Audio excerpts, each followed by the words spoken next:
podríamos ubicar el nacimiento de la antropología académicamente hablando en tres regiones, en tres lugares específicos, ¿no? En Inglaterra, Francia y los Estados Unidos. Podríamos decir que un poquito antes en Francia con la etnología de Durkheim, ¿no? Que es uno de los primeros pensadores rigurosos con respecto a la antropología, pero que en Francia en ese momento se la denominaba etnología, ¿no? La antropología inglesa, que más bien se la denominaba antropología social, y la antropología norteamericana con el término de antropología cultural. Los máximos exponentes de la antropología inglesa, Radcliffe Brown y Borislav Malinowski, y de la corriente de la antropología cultural norteamericana tenemos máximos exponentes de Franz Boas. No voy a hablar mucho de nombres y eso para no cansar a la gente, pero hay un antecedente que me gustaría explicar. O sea, ya sabemos, ubicamos el espacio, el entorno donde se genera la antropología académica, que se convierte en una de las ciencias sociales, ¿no? Una disciplina más de las ciencias sociales, con la sociología, con la historia, con la geografía, con otras ramas del conocimiento. Que es también donde, perdón que le interrumpa, Sí, Mario, seguro. que es también donde que surgen también no solamente la antropología, sino también la sociología y, bueno, diría, me atrevería a Correcto. decir también la psicología también, que es mi campo, digamos, un poquito. Son estas tres que van casi, casi de la mano, ¿no? Y que surgen en este contexto del siglo XIX y europeo, básicamente. Claro, la psicología más Correcto. apegada un poquito a la medicina, pero también podemos hablar de una psicología social que sí está más apegada, por supuesto, a la antropología y a la sociología. Sí, con la sociología son dos ramas muy hermanas, ¿no? La antropología y la sociología. Lo que difería en su momento entre sociología y antropología era más bien el objeto de estudio, mientras que en la antropología el objeto de estudio eran los pueblos otros, ¿no? Eh, como lo diría la escuela de Frankfurt, ¿no? O sea, los pueblos otros. En el campo de la sociología, más bien lo que se estudiaba eran nuestras sociedades, las sociedades occidentales, decirlo de alguna manera, ¿no? Mientras que la antropología lo que es estudiar todo lo que no es occidente, todo lo que en términos de Said se dice oriente, oriente como lo no occidental, ¿no? O sea, nosotros podríamos ser orientales. Claro, las tres A que siempre se habla en ciencias sociales, África, Asia y América prácticamente. Así es, claro, porque el segundo mundo, el mundo comunista, tiene otra lógica, ¿no? Que se habla de Ya. primero y tercer mundo, ¿y dónde está el segundo? Justamente el segundo mundo está en toda esta franja del socialismo, comunismo de Europa oriental, ¿no? Y de China posteriormente.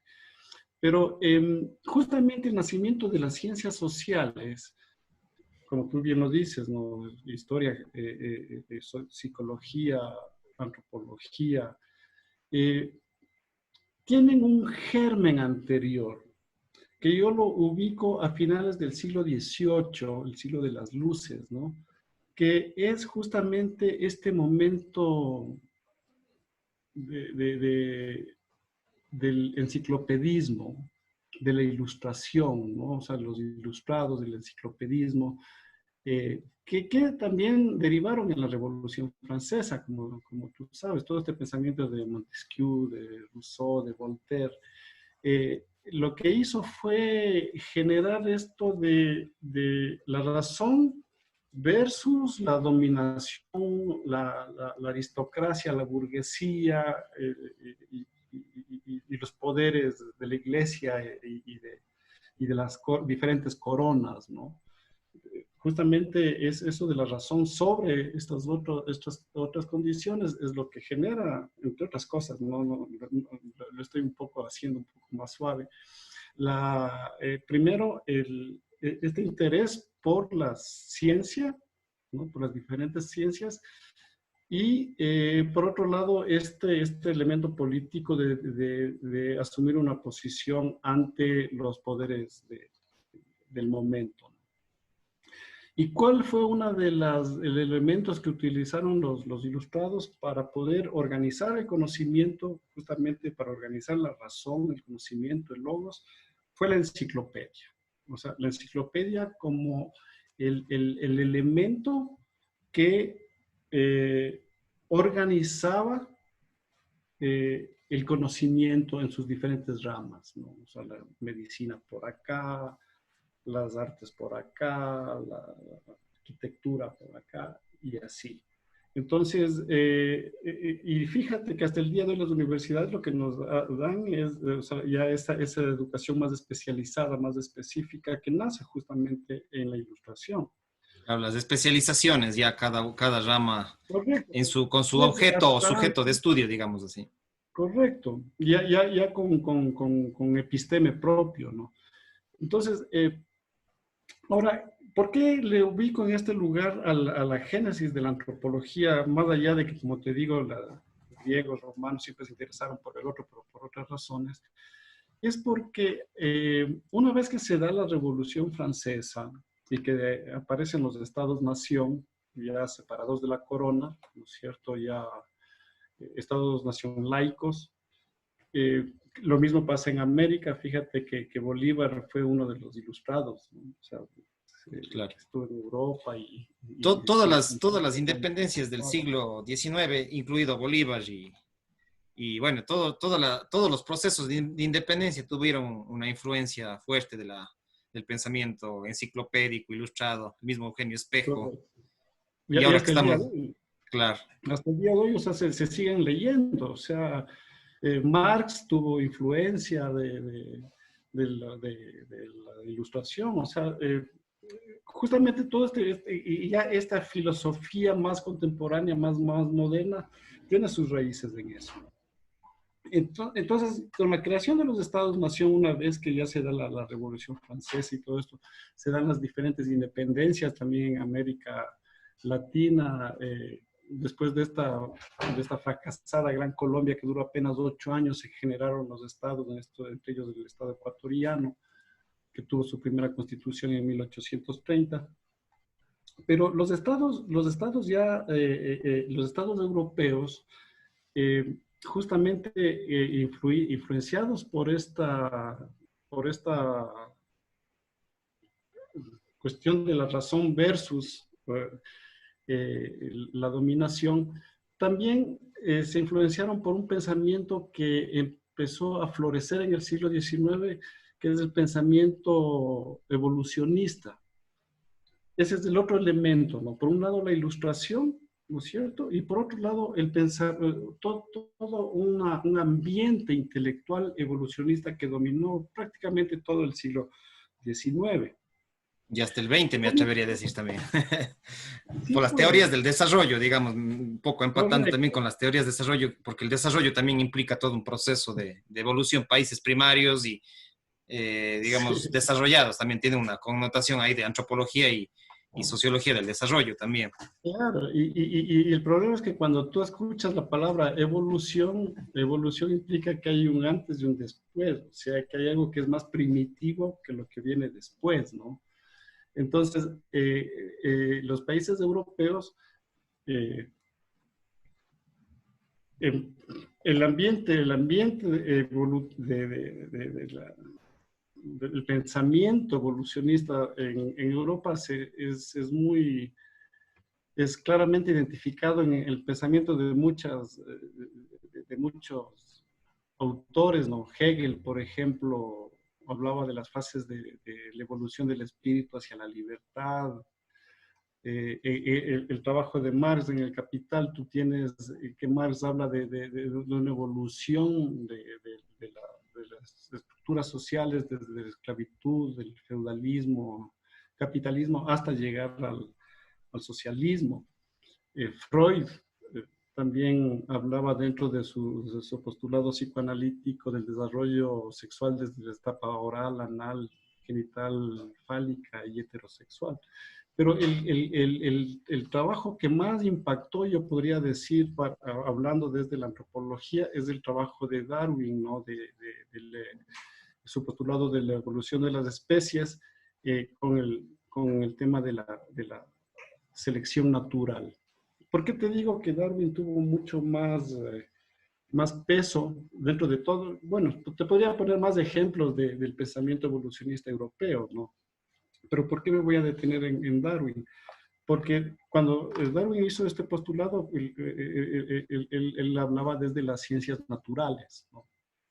Y fíjate también que mucha de la metodología de investigación que aplicaron las ciencias sociales fue tomada de las ciencias naturales también, ¿no? Eh, pero este pensamiento de Darwin, de la selección natural, que él hablaba desde un tema más bien de la naturaleza, de los diferentes seres, hubo muchos autores que lo tomaron, y más que autores, podría decir incluso políticos, que tomaron el pensamiento de Darwin y lo convirtieron en un darwinismo social. O sea, el traslado, ¿no? O sea, si la ley del más fuerte se da en los animales, también se debe dar en los seres humanos. El más fuerte tiene el derecho de dominar, ¿no es cierto? Al otro, al más débil. Y en este caso, ¿quién es el más fuerte? No es el más fuerte físicamente, sino el más desarrollado. Los países más desarrollados, en este caso los países europeos, tienen el derecho de dominar a los países o a los pueblos salvajes, bárbaros, por ejemplo, ¿no? A los incivilizados. El momento en que se pone la bandera de civilizados y con el derecho, a través de las diferentes teorías del evolucionismo, ¿no? de los diferentes postulados del evolucionismo, asumen una posición ética y moral ante el mundo. Dominar para civilizar, entre paréntesis, ¿no? Entonces, por qué vamos acá? Porque los primeros antropólogos que generan este corpus científico de la antropología, justamente llevan el pensamiento evolucionista dentro de sus propuestas, ¿no? Tenemos el caso de Lewis Morgan en los Estados Unidos y Edward Taylor en Inglaterra, quienes, en el caso de Taylor, por ejemplo, él hablaba de que la evolución humana tiene 3 estadios, ¿no? Que tiene que recorrer la humanidad, que son el estadio del salvajismo, la barbarie y la civilización. Muchos pueblos, según Taylor, se quedaron en el estadio de salvaje o de bárbaro, y otros pueblos llegaron al estadio de civilización. ¿Quiénes son estos estados que llegaron al estadio de civilización? Los estados europeos, ¿no? Fíjate que toda esta maquinaria evolucionista hizo que en el siglo XIX se generen las grandes colonizaciones de los estados imperiales, ¿no? Los estados europeos principalmente, ¿no? Se divide en el África, se divide en la India, Oriente Medio. Los Estados Unidos no participan en eso. ¿Por qué? No porque no les interese, sino que ellos estaban ocupados, en cambio, en colonizar todo el oeste norteamericano, que era demasiado extenso, ¿no? Claro, que era la parte de México principalmente. Y todo lo que es el oeste, porque si tú ves, o sea, Estados Unidos nace en las costas del este. Claro. Ahí tienes California, tienes las Carolinas, tienes Nueva York, Washington, todo eso está al oriente, lo que mira hacia Europa.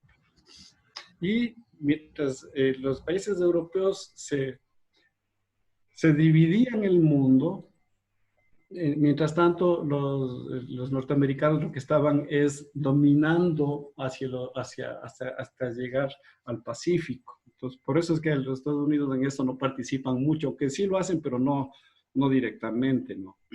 Entonces, la antropología nace dentro de este ambiente evolucionista, de este ambiente intelectual europeo, que lo receptan, ¿no? En el caso de Morgan es muy evidente que él acoge el pensamiento evolucionista, pero lo que podríamos sacar de valor de todo esto es que se genera un corpus antropológico. Después, ya entrado el siglo XX, los primeros años del siglo XX, aparecen nuevas corrientes de pensamiento, como te decía, que vienen también, que no es que se despojan el ropaje del evolucionismo, sino que empiezan también a ver las cosas de otra manera. O sea, el caso de la antropología británica, de la antropología social, de la que hablábamos, Radcliffe Brown, Malinowski, eh, que, es, que, es, que, se le denomina también antropología funcionalista, ¿no? Lo que buscan es entender a estos pueblos desde sus lógicas propias, ¿no? Entender a los pueblos no occidentales desde sus instituciones, desde cómo están configuradas sus instituciones, la familia, el comercio, la religión, las relaciones de parentesco, el poder, cómo estas instituciones están y cómo se relacionan los individuos dentro de estas instituciones, eh, qué elementos simbólicos del lenguaje están insertos dentro de estas relaciones, cómo el espacio también se está administrado por estas instituciones eh, culturales, ¿no es cierto? Cuando hablo de instituciones en antropología no estoy hablando de instituciones como el Banco Central, como el Ministerio de Tal, sino las instituciones culturales. La familia es una institución cultural, ¿no es cierto? Sí. Familia, la iglesia. Los sistemas económicos y eso, ¿no? Lo que Durkheim llama el hecho social, ¿no? El hecho social como el elemento que conforma los sistemas sociales que a su vez conforman la estructura social, ¿no? Un poco por ahí. Ese es el interés. Mientras que en los Estados Unidos el interés venía dado a través de Boas y sus colegas por lo que se denomina el particularismo histórico, ¿no? Que es más bien esto de eh, cada comunidad, cada cultura debe ser estudiada únicamente, sin relacionarle con elementos externos. Los británicos sí lo relacionaban porque también tenían una de las características de la antropología europea también era el difusionismo, de que los elementos culturales se difunden, no nacen aleatoriamente en un lugar y en otro de forma similar, sino que se difunden, hay una difusión incluso primigenia de la cultura desde el África hacia el mundo. Entonces el difusionismo y el funcionalismo de alguna manera estaban relacionados. Mientras que en Estados Unidos el particularismo histórico de Boas lo que decía es, no, cada cultura es única y hay que estudiarle como tal.